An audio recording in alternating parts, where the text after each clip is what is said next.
Alors, Monsieur Ajdir, vous organisez aujourd'hui la première édition de Africa Soukouk. Est-ce que vous pouvez nous parler un petit peu de cet événement ainsi que des objectifs que vous voulez atteindre à travers cette conférence?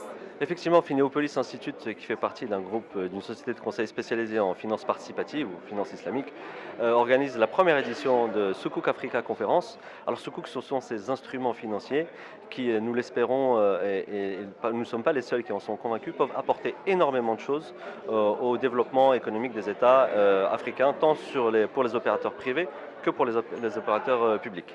Très bien. Alors, on voit que l'événement est vraiment de grande envergure. Il y a beaucoup de participants, il y a beaucoup d'intervenants. Est-ce que vous prévoyez une deuxième édition? C'est-à-dire, est-ce que vous allez vous baser sur les objectifs atteints de la première édition pour organiser une deuxième? Alors effectivement, l'engouement dépasse nos attentes. On attendait une centaine de participants, on a beaucoup plus de participants, et puis aussi les partenaires qui nous accompagnent dans cette aventure. Je pense notamment à l'ICD, qui a des projets très concrets sur la finance, sur des émissions de soukouk au Maroc, et qui a déjà de l'expérience dans d'autres pays africains, et ses partenaires comme Banque Al-Akhdar, etc. Donc il n'y a pas que nous, en tant que spécialistes ou conseils en finance participative, mais on a également l'écosystème qui est très intéressé. Donc l'engouement semble très fort.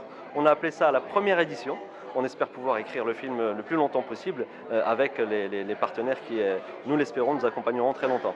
Très bien. Alors, Monsieur Ajdir, une dernière question. Est-ce que vous pouvez nous parler un petit peu des soukouk, ces nouveaux instruments financiers qui viennent d'intégrer le marché marocain? Quelques chiffres sur les objectifs, enfin, quelques chiffres sur les résultats, justement, ainsi que du rôle que peuvent jouer les soukouk dans le développement de l'économie marocaine. Est-ce que c'est un modèle pour le continent africain? Alors effectivement, les soukouks sont tels qu'ils ont été abordés par le Maroc, qui a eu un grand succès d'ailleurs en octobre 2018. La première émission souveraine de soukouk, donc c'est ces instruments qui permettent de lever des fonds sur les marchés financiers ou auprès d'investisseurs privés ou publics. Le Maroc a réussi à lever l'équivalent de 100 milliards de dollars, 1 milliard de dirhams. 100 millions de dollars, pardon, donc ça fait 1 milliard de dirhams. Et l'ensemble de l'écosystème, les banques participatives, les sociétés d'assurance, les gestionnaires de fonds, tous attendent ce type d'instrument parce qu'il est nécessaire et c'est un des instruments les phares de l'industrie de la finance participative. Alors on a choisi le Maroc comme, comme premier pays pour cette première édition parce que le Maroc a relevé de nombreux défis. Bien que effectivement d'autres pays africains ont devancé le Maroc, je pense notamment aux pays subsahariens qui ont émis des soukouk il y a déjà 2-3 ans, le Maroc a relevé de nombreux défis que ces pays-là n'avaient pas encore relevés. Le premier défi, c'est le défi réglementaire. Le Maroc a pris le temps qu'il fallait. Et ce temps était nécessaire. Il y a encore pas mal de choses à relever, mais a pris le temps qu'il fallait pour installer le cadre juridique et réglementaire pour une émission de soukouk qui soit solide juridiquement, c'était la première chose.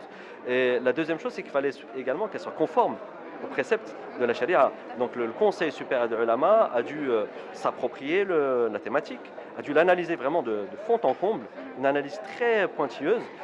Donc c'est le deuxième défi, la conformité aux principes de la charia. Et le troisième défi, c'est bien entendu la dimension économique.